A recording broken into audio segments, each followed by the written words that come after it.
저는 지난 가을에 우리 어머니 아버지가 우리 생태마을에 오래간만에 오셨어요. 근데 아버지가 주치를 참 잘 캐요. 아버지 산삼도 잘 캐지만 주치, 이 3대 명약이 있다고 그러잖아요. 산삼, 주치, 동충하초. 근데 우리 아버지는 산삼도 캐서 나 먹이고 동충하초도 주치도 캐서 먹여요. 그러니까 우리 아버지가 가을 내내 산에 다니면서 주치를 캤어요. 인터넷 가서 찾아보세요. 네. 그게 우리 보통 서민들이 먹는 산삼만큼 좋은 약이라고 그래요. 그러니까 빨간 건데 어쨌든 그거를 아버지가 가을 84살 드신 아버지가 아침만 해만 뜨면 산에 올라가셨어요. 근데 저는 말리지 않았어요. 왜 말리지 않았느냐 하면은 그게 아버지의 기쁨이고 그 걱정은 되죠. 84살에 산에 들어가고 길을 잃어버리거나 낙상을 하거나 그럼 걱정은 돼요. 그래도 나는 아버지 그냥 산에 가시게 했어요. 왜냐하면 아까 그 외로운 노인의 얘기처럼 아버지 방에 들어가서 쉬시라고 가만히 있으라고 그게 노인한테 못할 짓인 거예요. 그래서 산에 가고 얼마나 신나게 주치를 캐오고 더덕도 이게 산에 이제 주치를 캐갖고 오면은 그게 자랑스러우신 거야. 그래갖고 큰 걸 캐오시면 내 손을 꼭 잡고 당신 방에 데리고 들어가세요. 큰 거 보여주려고 이게 신부님 이게 한 50년 된 거라고. 그럼 나는 다른 거 하나 이야 우리 아버지 최고다. 우리 아버지 최고다. 역시 우리 아버지가 최고로 멋있는 분이다. 그 아버지 너무너무 신나게 가을 내내 산에 다니면서 주치를 캐셨어요. 어머니 또 그거 다려갖고 내가 강의 이제 지난 대림절에 하루도 안 쉬고 강의 다니잖아요. 그럼 밤 12시까지 기다리고 있는 거예요.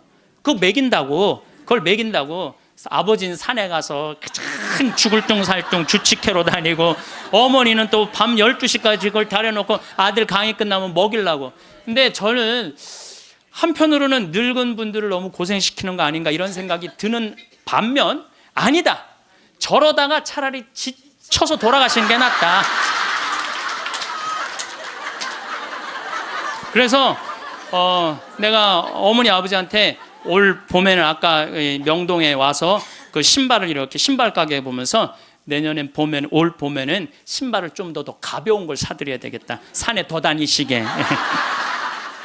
그래서 늙어서 행복하게 살기 위해서는 첫 번째 무조건 집을 나가라. 나이 먹어서 외롭지 않게 사는 방법은 일단 해만 뜨면 집을 나가야 돼요.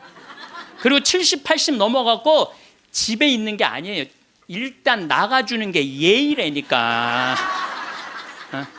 그냥 70, 80 넘어가고 이렇게 그냥 하루 종일 그리고 앉아 있으면요 며느리들 힘들어요. 며느리들만 힘들게 아니라 여러분들도 심심해서 죽는다는 거예요. 혼자 있는 고독이라는 게 참 무서워요. 우리나라 독거노인 숫자가 125만 명이나 돼요. 어떤 모양으로든 함께하는 방법을 찾아야 돼요. 가끔 1박 2일씩 사라져 주는 것도 예의야. 그래서 우리 생태마을에 오는 것도 예의예요. 예의. 저는 우리 생태마을에 봄만 되면은 할머니 4분 5분이요 어울려서 생태마을에 오셔서 월요일부터 금요일까지 쉬고 가요. 월요일부터 금요일까지 쉬어봤자 13만 원밖에 안 돼요. 아니 여러분들 일주일 동안 내 손으로 밥 안 하고 먹여주지, 재워주지, 찜질방 있지, 산책로 있지, 미사 있지, 강의 있지. 1년에 한두 번 13만 원 위해서 나를 못 써요? 근데 그 할머니들이 이제 몇 년을 오는데 그 할머니들이 나한테 이구동성을 하는 얘기가 있어요. 신부님 말대로 집 잡혀서 이렇게 내가 쓰다 보니까 인생이 너무 즐겁다는 거야. 인생이 너무 즐겁다는 거야. 집 잡혀서 쓰다 보니까 인생이 너무너무 즐겁다는 거야. 사는 게 너무 행복하다고 그래요. 요즘 우리 어머니 친구들이 매일 모여서 우리 집에서 먹고 막 춤도 춘대. 음악 틀어놓고 춤도 추고. 그리고 또 뭐예요? 니마 그 강을 건너지 마오도 가서 보고 국제시장도 가서 보고 왔는데 평생 영화 안 보러 가시던 분인데 요즘 보러 다녀요. 80세 돼 갖고. 근데 어머니가 하시는 말씀이 이제 사는 게 재밌대. 쓰니까 재밌는 거 쓰니까. 여러분들 국제시장에 유일한 내 귀에 들어오는 단어가 딱 하나 있어요. 이 한덕수라는 친구가 함흥 일사후퇴에서 오잖아요. 네가 장남이니까 네 책임지라고. 그러니까 이제 자기가 대학도 못 들어가고 파독 광부가 되죠. 그런데 다시 돌아와요. 해양대학에 합격을 해요. 돌아와서. 근데 베트남 또 참전을 가요. 동생하고 꽃분이네 가게 그거 구한다고. 근데 그 부인이 한마디 해요. 당신 왜 가족을 위해서만 사느냐고. 당신을 위해서도 살으라고. 당신을 위해서도 살으라고. 그런데도 이 사람은 끝까지 가족을 위해서 마지막까지 살죠. 그 여의도에서 막순이라고 함흥에서 놓친 그 이제 미국에 이제 입양돼 갖고 정말 눈물 콧물 다 빼죠. 근데 저는 이런 생각이 들어요. 대한민국에 지금 70, 80대 되신 분들이 이 나라 일으켜 세운 거예요. 이 나라 일으켜 세우고 고생이란 고생은 다 하고, 그럼 이제 호강할 때도 됐는데 아직도 뭐가 몸에 뱉냐면 나 같은 게 무슨 호강이야, 이런 생각을 하는 분들이 너무 많아요. 그래서 여러분들 제발 집을 나가세요. 집을 무조건 나가야 돼요. 집을 나가야지 집안에 있으면 안 돼. 그래서 월요일 날은 경복궁이 쉬죠. 화요일 날은 경복궁, 수요일 날은 덕수궁, 목요일 날은 창덕궁, 금요일 날은 국립박물관, 토요일 날은 온양온천, 전철 공짜냐, 온양온천 갔다 오고, 일요일 날은 춘천 갔다 오고, 그렇게 계속 돌아다니는 거예요. 계속 돈 하나도 안 들어요. 다 무료 입장이야. 다 무료 입장. 내가 말하는 데는 다 무료 입장이야. 그렇게 계속 돌아다니다 보면은요, 죽을 때 어떻게 죽는다고? 지쳐서 죽는다니까. 지쳐서. 죽을 때 지쳐서 죽어야 돼. 미국에서는 할머니 할아버지들 사진을 찍어놔요. 사진을 찍어놓고 3개월 동안 뭐를 시키느냐 하면은 3개월 동안 뭐를 시키느냐 하면은 운동을 시켜요. 헬스도 하게 하고, 그 다음에 파티도 하게 하고, 럭비도 하게 하고, 그렇게 3개월 동안, 그 3개월 후에 다시 사진을 찍어요. 그랬더니 3개월 전에 찍은 사진보다 3개월 후에 찍은 사진이 훨씬 젊게 보이더라 이거예요. 사람은요, 어떤 마음을 가지고 사느냐에 따라서 생김새도 달라진다는 거예요. 나는 늙었어, 난 이제 죽을 거야, 죽을 날만 계속 기다리고 있잖아요. 그러면 그냥 죽는 거예요. 그 우리나라 그 의사 선생님들이 100살 넘은 분들한테 문의를 했어요. 손수건 있어요. 걱정하지 마세요. 여러분들이 너무 많아갖고 지금 더워서. 또 강원도는 오늘 영하 17도예요. 영하 17도라 내복을 입고 왔더니 우리는 내복을 안 입으면은 추워서 못 살아요. 어쨌거나 100살 넘은 분들한테 물어봤어요. 이렇게 100살까지 어떻게 건강하게 사느냐고. 근데 100살 넘은 모든 분이 똑같이 뭐라고 얘기냐면 해만 뜨면 집을 나간다는 거예요. 여러분 오늘 해만 뜨면 여기 나오니까 좋아요, 안 좋아요? 좋잖아. 천주교가 얼마나 할 일이 많아요. 그래서 여러분들 나는 성당 다니는 거 나이 먹어서 참 좋다고 생각해. 성당 다니는 거. 성당 갈 때까지 걸어가요, 안 걸어가요? 올 때 걸어오고. 그리고 또 우리 천주교가 미사 참여할 때 그냥 놔둬요? 일어나라, 앉아라, 들어와라, 나가라. 얼마나 많이 시켜, 미사 때마다. 그리고 여러분들 나이 먹어서요, 이렇게 많은 사람들 속에 어우러져 있으면요, 자기가 의식이 젊어진대요. 그래서 뭐가 안 걸리냐면 치매가 안 걸리는 거예요. 치매가. 그래서 레주하는 할머니들이 되게 자다가 돌아가신대. 많이 끝까지 활동한다가 지쳐서 죽는 거예요. 지쳐서. 레주하는 할머니들이 끝까지 활동하다가 지쳐서 죽는 거예요. 지쳐서. 그러니까 여러분들 성당 다니는 거 참 좋은 거예요. 그리고 제가 권하는 거는 무기력증에 빠지지 않기 위해서 가장 중요한 거 운동하는 거예요. 헬스 자전거 타는 거. 헬스 자전거 꼭 타세요. 허벅지에 근육이 풀리잖아요. 그때부터 누워서 똥오줌 싸는 거예요. 여러분들 누워서 똥오줌 싸는 사람들 많이 보셨어요? 아마 내가 제일 많이 봤을 거야. 누워서 똥오줌. 왜냐면 환자 봉송체 나가니까. 그러면요, 한 5년 10년 누워서 똥오줌 싸는 집에 들어가잖아요. 온 집안에 냄새가 배 있어요. 온 집안에. 그러니 그 집이 기쁨이 있겠어요, 없겠어요? 본인만 삶의 질이 떨어지는 게 아니라 그 가족 전체가 삶의 질이 떨어지는 거예요. 또 내가 또 가정방문 간다고 또 청소해놓고 향수는 뿌려갖고 이게 향수하고 섞여갖고 무슨 냄새인지 구분이 안 돼. 네. 여러분들 나이 먹어갖고 미국은요, 제가 이거 여러 번 봤어요. 미국은요 90살이 넘어서 다리가 풀려갖고 거동을 못하는 분들한테 의사가 약 처방 안 해요. 뭘 처방하냐면 헬스장 가라고 그래요. 헬스장. 왜냐하면 몸에 근육이 있으면요 잠도 잘 와요. 몸에 근육이 있으면 잠도 잘 오고, 또 몸에 근육이 있으면은 누워서 똥을 좀 안 싼다는 거예요. 그래서 어떤 할아버지는 헬스를 하면서부터 어깨가 넓어져갖고 양복을 다시 맞추고 춤도 추고 그런다는 거예요. 또 나이 먹어갖고 좋은 건 춤추는 거예요. 이게 나이 먹어갖고 춤처럼 좋은 게 없다는 거예요. 가장 자연스러운 운동 중에 하나가 춤이라는 거예요. 그래서 요새 노인복지관에서 춤 프로그램이 참 많잖아요.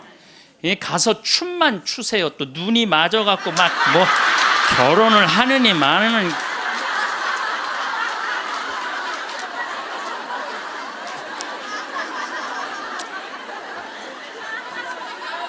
돈 쓰는 거 아깝다고 72%의 돈 쓰는 거 아깝다고 72%의 할머니 할아버지들이 아무것도 안 해서 집에만 있는다는 거야. 우리나라에 지금 72%의 할머니 할아버지들이 돈 쓰는 거 무섭고 아깝다고 아무것도 안 하고 집에서 있는다는 거예요. 그런데 이 중에 45%는 극빈자예요. 극빈자라고 그러는 거는 정말 어려운 분들이, 우리나라 OECD 국가 중에 노인 가장 가난한 나라가 우리나라예요. 이것도 참 슬픈 일이에요. 왜냐하면 우리나라가 정말 잘 사는 나라거든요. 여러분들 우리나라 잘 사는 나라인지 모르세요? 알죠? 잘 살아요. 이번에도 뭐 1조 1000억 달러를 달성하고 무역 흑자 500억 달러가 넘는 나라예요. 그런데 노인들은 OECD 국가 중에 가장 가난해. 이게 참 슬픈 일이에요. 근데 어쨌든 45%는 정말 쓸 돈이 없는 할머니 할아버지들이에요. 그런데 나머지 27%는 돈 쓰는 게 아까워서 못 쓰는 분들이에요. 27%는 여러분들이 여가 활동도 하지 않고 27%의 할머니들 아무것도 안 하면, 이 할머니들이 뭐 하는 거냐면 나중에 누워서 똥을 좀 싸는 거예요. 여러분들 이 돈 간병인 병원비로 다 씁니다. 안 쓰는 거. 한국인이 평생 살면서 남성이 의료비로 얼마를 쓰냐면 7,400만 원을 쓴대요. 여성이 몇 퍼센트를 쓰냐면 8,700만 원을 쓴대. 여성이. 그러니까 여자들이 남자보다 1,300만 원을 더 쓰는 거예요. 그런데 왜 더 쓰느냐 하면은 오래 살아서 더 쓰는 거야. 똑똑하시네. 오래 살아서 더 쓰는 거예요. 그런데 4,300만 원, 65세 이상이 8,700만 원 중에 4,300만 원을 65세 이상 쓴다는 거예요. 그러니까 늙어서 병원비를 다 쓰는 거야. 늙어서 병원비를 다 쓰는 거야. 이 돈, 내가 보기엔 이 돈 4,300만 원 가지고 수영장 다니고 헬스장 다니고 놀러 다니는 대로 쓰고, 그런 분들 돌아가실 때 그냥 지쳐서 죽는 거예요. 그런 분들이. 제 생각에는 여러분들 운동 헬스장 요즘 7만 원 내지 8만 원 해요. 그럼 그 헬스장만 다녀도요 50년 다닐 수 있어요. 50년. 병원비 다른 거 말고 여러분들이 쓰는 병원비를 가지고만 해도 50년 헬스장 다닐 수 있어요. 자, 이제 헬스장 얘기를 좀 할게요. 제가 왜 헬스장을 굉장히 중요하게 여기느냐 하면은 나이를 먹어서는요 근력 운동을 해야 돼요. 40살이 넘어서부터 몸에서 1%씩 근육이 빠져나가요. 1%씩 근육이 빠져나가면은 80살 되면 거의 다 빠져나가는 거예요. 그럼 뭐만 남아? 뼈만 남는 거예요. 뼈만 남으면 그 다음 뭐 하는 거야? 눕는 거예요. 그래서 그 근육을 보충해 주려면 고기도 일주일에 한 번은 먹어야 되고, 또 헬스장. 자, 신부님 저 돈이 하나도 없어요. 신부님은 맨날 돈 있는 사람 얘기만 해요. 여러분들 우리 평창은요, 평창 종합운동장에 건강증진센터가 있는데, 헬스장이 있는데 무료예요. 무료. 이게 우리 평창만 무료가 아니라 여러분들 주위에 무료 헬스장 널려 있어요. 널려 있어요. 그러면은 아침에 나가갖고 헬스장 가면은요 젊은 사람도 구경할 수 있고, 내 몸에 맞게만 하면은요 1시간 2시간 얼마든지 시간 보낼 수 있어요. 그 옆에 목욕탕 딸려 있으면 목욕탕. 그리고 저녁에 집에 들어오면은요 자지 말라고 그래도 쓰러져서 자요. 예, 자지 말라고 그래도 쓰러져서 자요. 근데 문제는 뭐냐면은 할머니들 중에 이런 분들이, 신부님 나이를 먹으니까 잠이 안 와. 이런 분들은 왜 잠이 안 오냐면 하루 종일 소파에 앉아갖고 여러분들 누워서 똥오줌 싸는 아버지를 모시면서 어떤 분이 일기를 썼어요. 극히 일부만 제가 옮겨놓을게요. 이 참 내용이 참 가슴이 참 짠해요. 이 더 기가 막힌 내용도 있는데 내가 이 방송이라 정말로 정말 우리들이 들을 만한 객관적인 내용만 쓴 거예요. 어제는 불효를 했다. 기저귀 찬 채로 거실로 나가려는 아버지와 어머니의 실랑이가 벌어지고 급기야는 누워서 발길질하는 아버지의 폭력으로부터 어머니가 먼저 돌아가실 지경에 이르렀다. 여러분들 마지막에 똥오줌 싸고 이런 분들, 치매에 걸린 분들은요, 막 뱀이 막 기어간대요. 천장에 뱀이 기어가고 천장이 막 무너지는 것 같고 극도의 공포에 사로잡힌대요. 그러니까 이 치매 걸리는 게 진짜 똥오줌 싸는 것보다 더 무서운 게 뭐예요? 치매 걸리는 거예요. 근데 진짜 무서운 건 치매에 걸려갖고 똥오줌 싸는 거예요. 치매에 걸려갖고. 그리고 집 나가갖고 치매 걸리는 부모님 잃어버리면은 자식들이 또 얼마나 애가 타요. 그리고 막 집기 다 망가뜨려 놓고. 참 이런 못할 짓을, 이게 이유가 딱 한 가지라니까요. 안 죽어서 생기는 일이에요. 안 죽어서. 자, 여기 그러니까 이 할아버지가 이제 할머니를 막 때렸나 봐요. 밤이면 더욱 기승을 부리는 망령. 이미 아버지의 영혼의 절반은 잡기에게 농락당하는 처지에 이른 것이니 이 집안을 어찌할꼬. 부처님께 3배 후, 불교 신자예요. 부처님께 3배 후 죽비를 들어 아버지 양쪽 발바닥을 호되게 내리쳤다. 여러분들 늙으면 자식이 부모 때린다는 얘기 많이 들었죠? 때릴 수밖에 없대요. 때릴 수밖에 없대요. 때려야지 컨트롤이 되니까. 하늘은 어찌 나를 이토록 침통하게 만드는 것일까? 아버지가 돌아가셨다. 염을 할 때 무릎 꿇고 용서를 빌었다. 잘못했습니다. 용서해 주세요. 용서해 주세요. 수도 없이 눈물로 용서를 빌었다. 그러니까 제 생각에는 자식들한테 이런 고통 주기 싫으면은 자기 인생은 누가 책임지는 거야? 자기가 책임져야 돼. 나이 들어 자식에게 의존하려는 마음 자체를 없애야 돼요. 끝까지 내 힘으로 화장실 가고 돌아다닐 수 있을 때까지 돌아다니라는 거예요. 여기 어느 외로운 노인의 글이 하나 있는데 참 모든 인생이 다 들어있어서 제가 여러분들한테 한번 읽어드릴게요. 3년 전 마누라가 세상을 떠난 뒤 나는 외로움을 견디다 못해 함께 살자는 아들의 청을 받아들였다. 여러분들 지금 할머니 할아버지들 집에서 할머니 할아버지들 보면 많이 싸우죠. 많이 싸우죠. 그게 얼마나 큰 행복인지 몰라요. 싸우는 것도 행복이에요. 싸울 남편도 없잖아요. 그럼요, 그거 얼마나 외로운데요. 외로울 수밖에 없어요. 나는 내가 강의 때 핸드폰 울려도 한 번도 신경질을 부린 적이 없어. 내가 나는 아늑하고 편안한 아들네 집에서 학교 간 손자들과 직장에 나간 아들과 며느리가 돌아오는 저녁 때를 기다렸다. 그러니까 자식 집에 들어가서 살아도요, 혼자인 거예요. 혼자인 거예요. 아이들이 있어 집안 분위기가 활기찰 것이라고 기대했지만 손자 녀석들은 학교에서 돌아오자마자 늘 숙제하느라고 바빴다. 공부하느냐고 할머니 할아버지랑 놀아줄 시간 없다는 얘기예요. 하루에 한 번 저녁 시간에 온 식구가 모였는데 식사 분위기는 대체로 딱딱했다. 가끔 어린 손자가 학교에서 일어난 일을 얘기하며 깔깔대면 제 어미가 할아버지 앞에서 떠들면 못 써 하고 야단을 쳤다. 사실 나는 녀석들이 짓거리는 일이 즐거웠는데 말이다.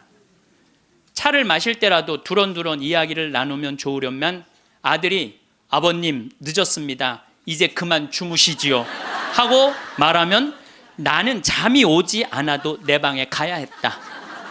감옥이죠, 감옥. 바깥에 나가고 혼자 있을 수도 없고 자식하고 산다고 행복한 게 아니라니까요.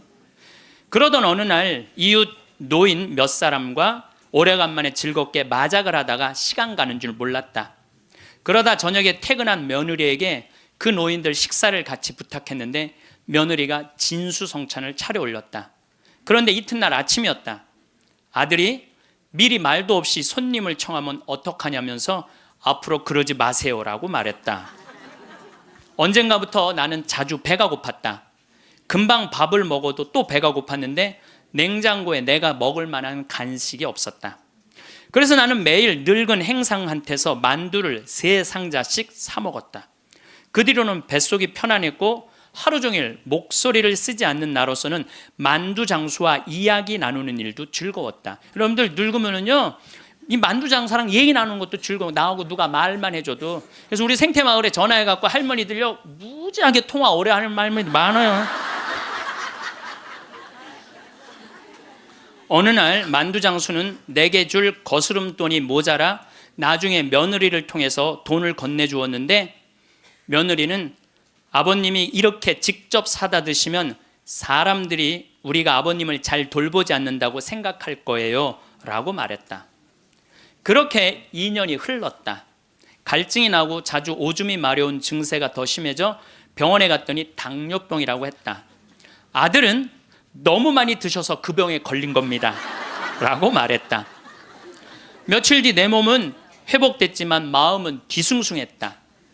그러다 문득 마누라 장례식 때 보고 여태 만나지 못한 친구가 생각났다. 그때 친구는 장례식장에서 양로원 생활이 즐겁다고 했다. 같은 연배의 늙은이들과 산책도 하고 요리도 하고 밤 늦게까지 얘기도 나눈다며 만족한 표정을 지었다.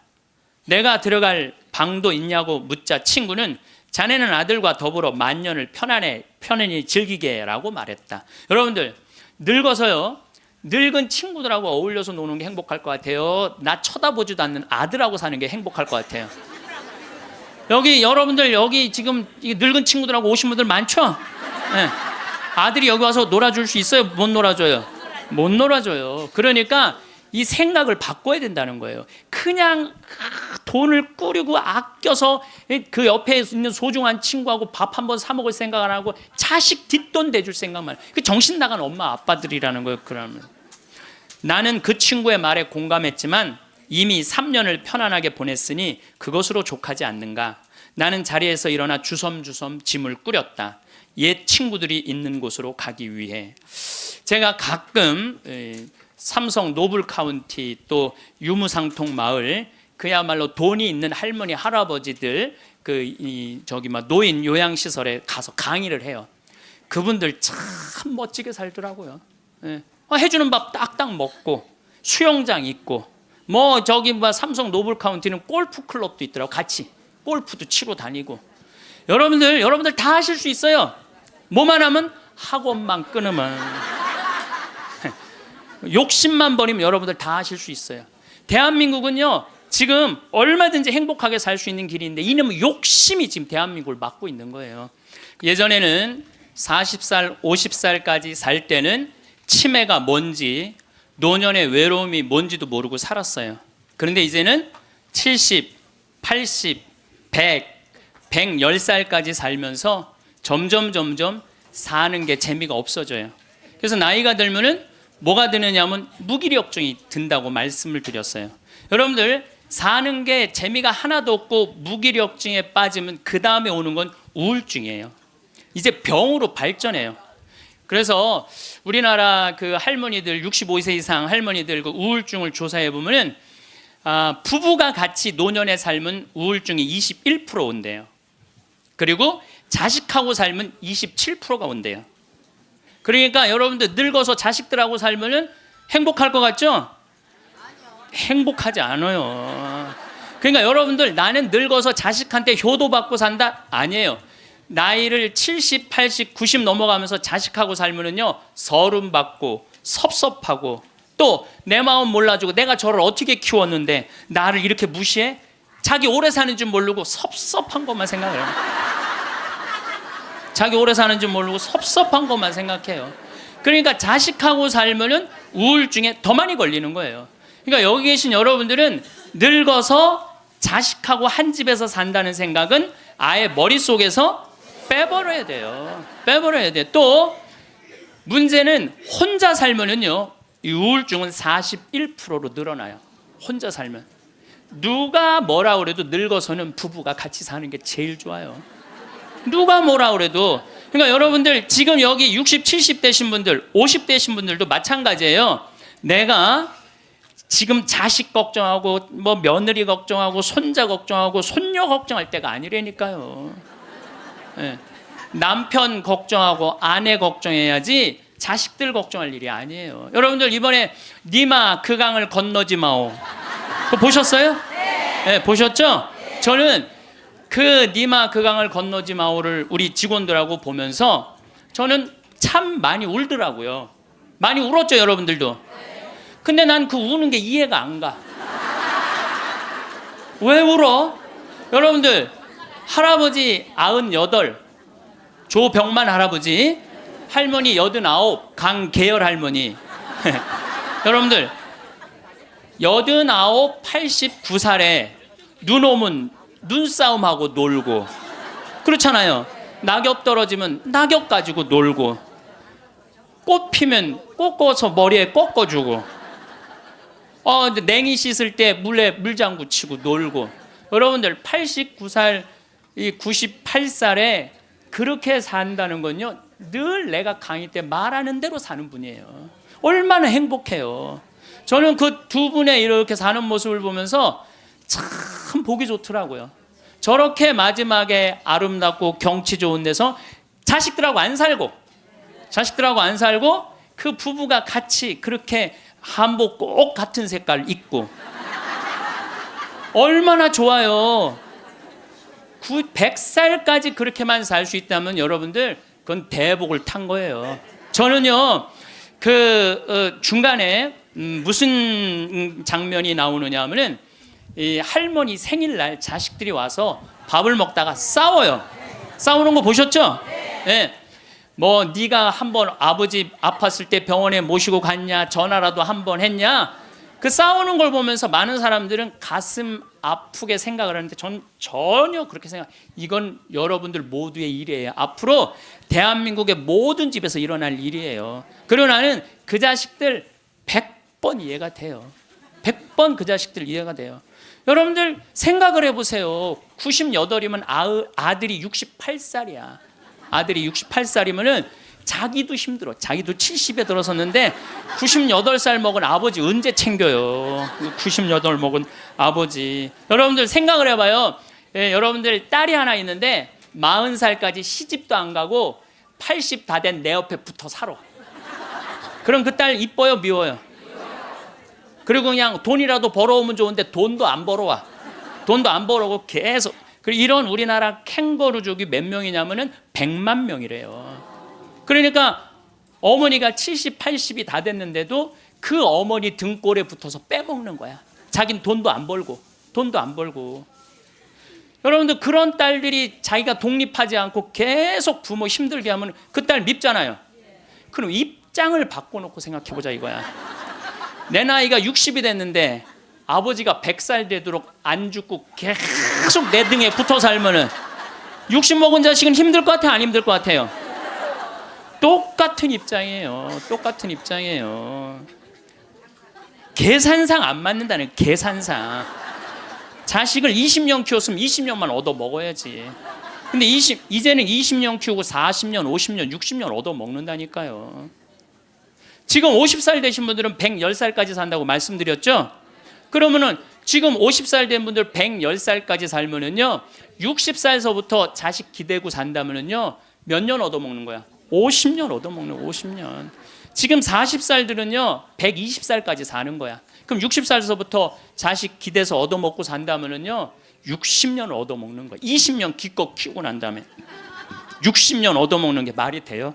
그러니까 이제는 자식하고 산다는 거는, 자식이 늙어서 나를 책임진다는 건 상상도 하지 말라는 거예요. 누가 책임져야 돼? 내 인생은? 내가 책임지는 수밖에 없어요. 아니, 제가 늘 드리는 말씀이지만은, 저는 고등학교 3학년 때까지 어머니 아버지가 저를 키웠어요. 저는 뭐 우리 집 막내로서 정말 사랑 많이 받고 자랐어요. 그 신학교 들어가니까 누가 날 키워줬어? 교회가 날 키워줬어. 신학교, 교회가. 신부 되고 보니까 너무 고마워. 그래서 20년 동안 나 키워준 어머니 아버지한테 은혜를 갚으리라. 내가 받은 만큼은 돌려주리라.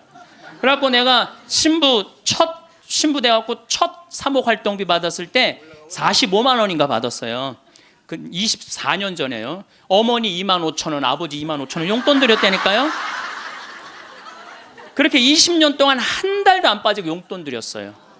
4년 전에 끝났어.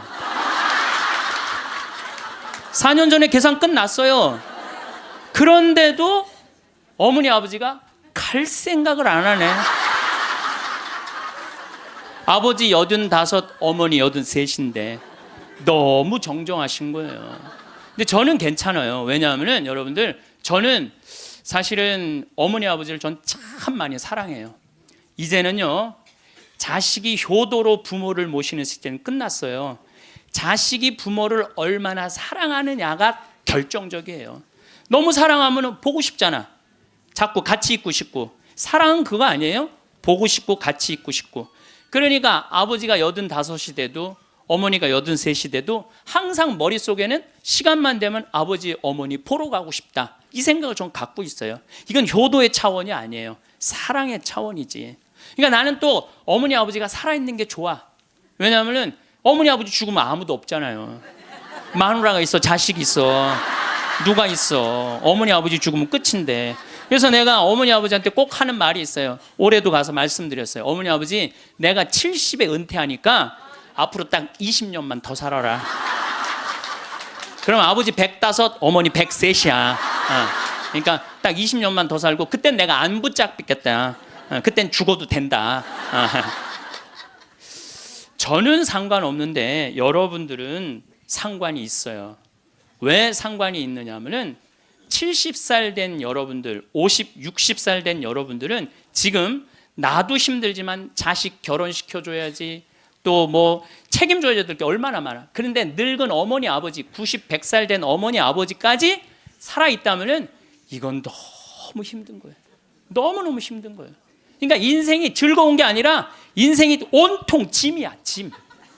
그러니까 온통 짐이 되기 싫으면은요, 여러분들, 짐이 되기 싫으면요, 내 인생은 이제 내가 책임지는 거예요. 내 인생은. 그리고 여기 80 넘으신 분들 가운데 자식이 전화 안 한다고 섭섭해하지 말아요. 자식이 전화 안 한다고. 당연히 잊어먹을 때도 돼요. 그 나이 되면은. 그 나이 되면 잊어먹을 때도 돼요. 어머니, 아버지가 있는지 없는지도 모르는데 무슨 전화야, 전화는. 그리고 정 목소리 듣고 싶으면 본인이 하세요. 전화기 째려보고 있지 말고.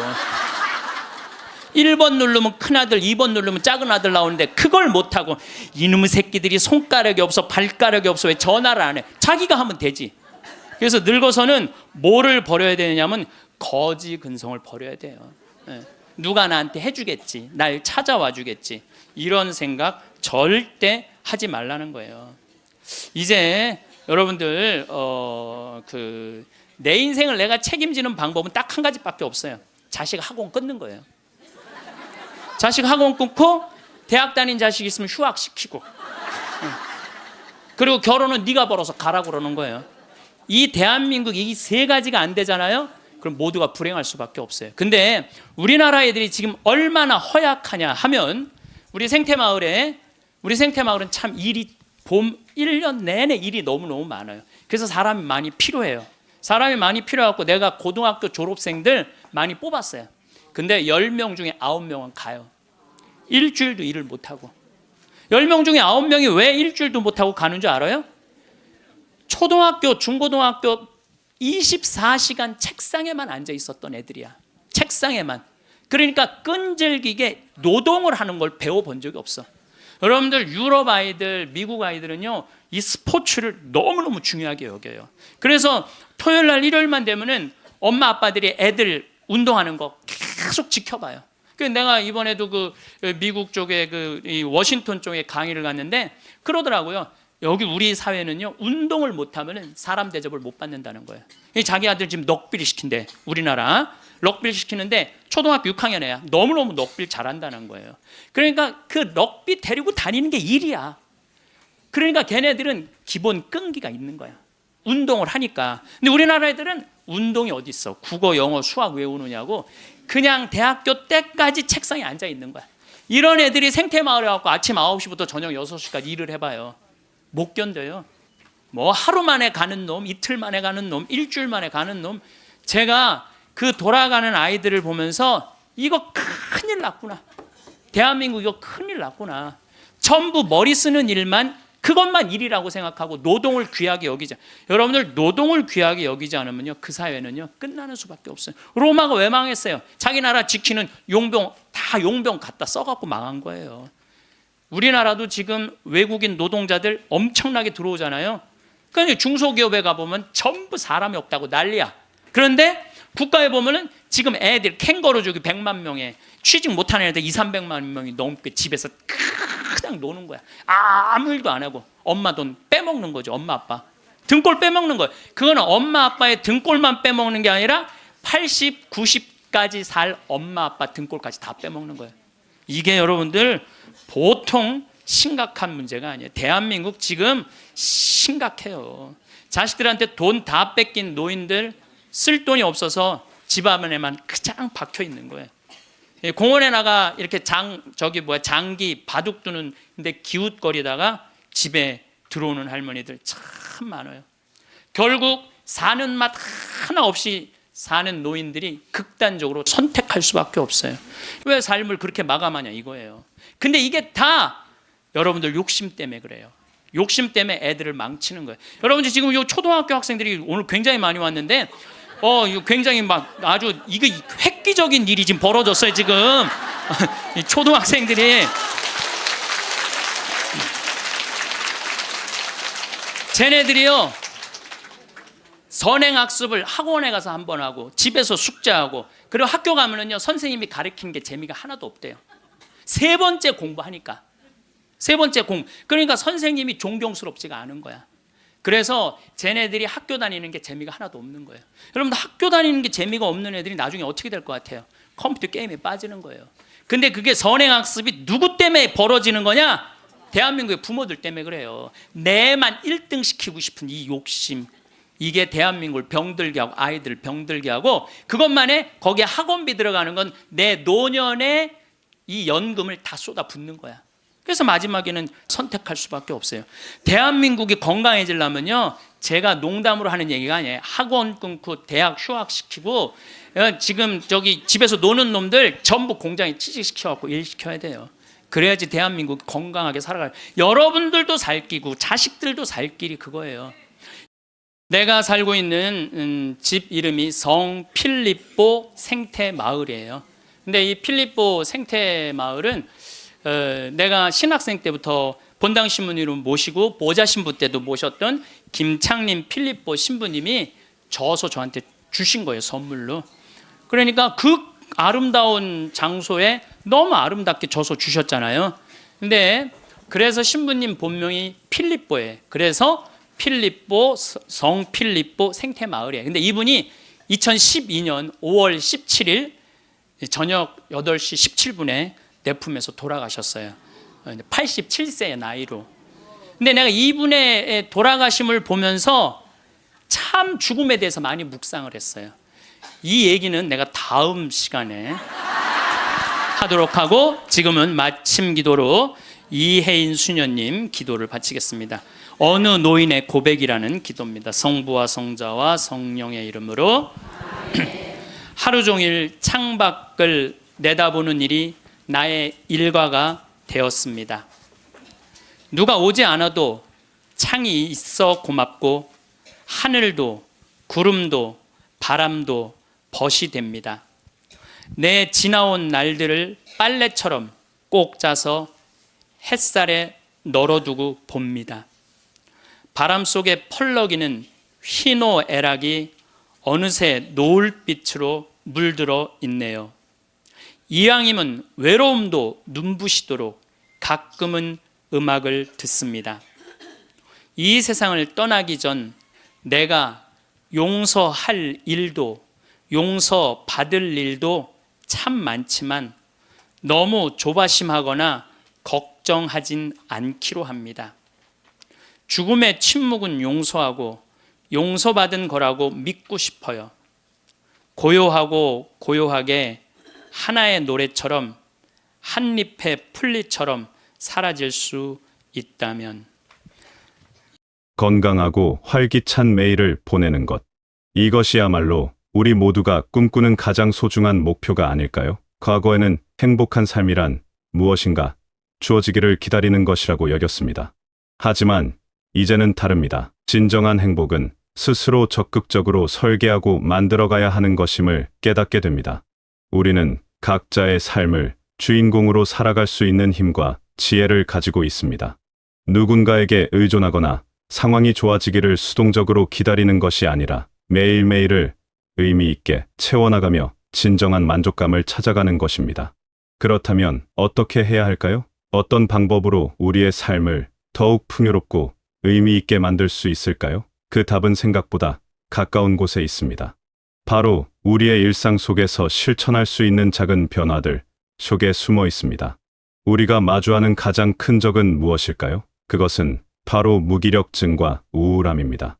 하루 종일 집 안에만 있으면서 몸을 움직이지 않다 보면 자연스럽게 마음도 위축되고 생각도 부정적으로 변해갑니다.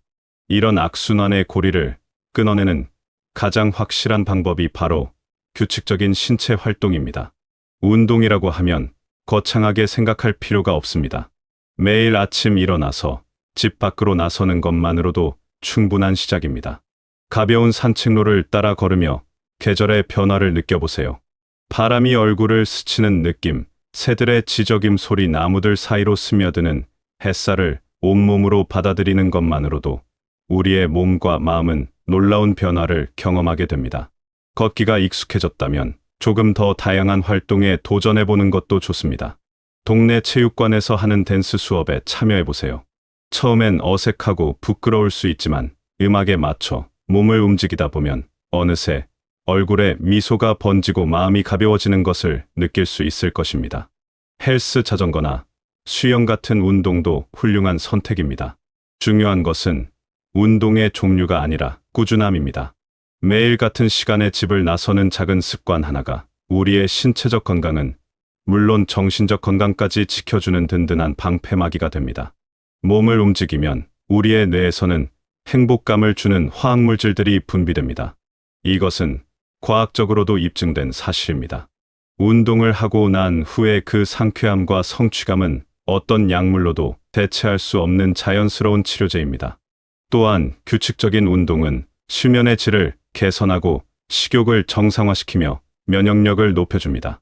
하지만 무엇보다 중요한 것은 운동을 통해 얻는 자신감입니다.